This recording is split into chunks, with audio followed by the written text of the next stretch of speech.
भारताचं संविधान लागू होण्यापूर्वी म्हणजे 26 जानेवारी 1950 पूर्वी या देशावर कोणतं राज्य होतं? या देशावर कायदा कोणता होता? मनुस्मृती.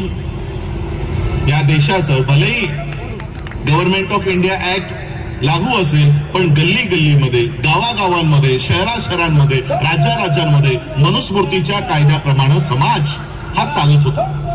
26 जानेवारी 1950 पूर्वी बाबासाहेब आंबेडकरांनी या मनुस्मृतीचं वय किती माहित आहे? ही मनुस्मृती भारतावर किती वर्ष लागू होती माहिती आहे तुम्हाला?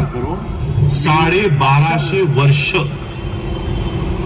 1250 years ऑफ मनुस्मृती.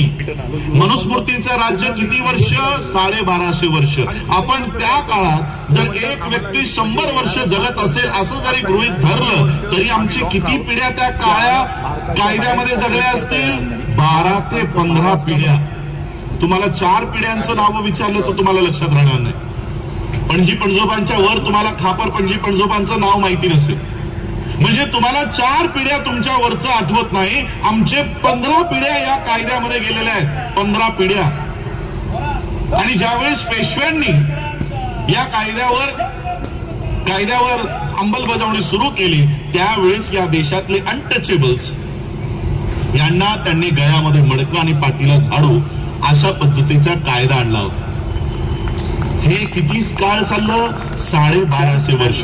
भारतीय संविधान वय किती? आता या वर्षी 1950 ला लागू झाला. या 1-2 वर्षातच आपण 75th अॅनिव्हर्सरी सेलिब्रेट करणार. भारतीय संविधान आता किती वर्षाचं आहे? 75 वर्षाचं. मनुस्मृती 1250 वर्षाची. आता 26 जानेवारी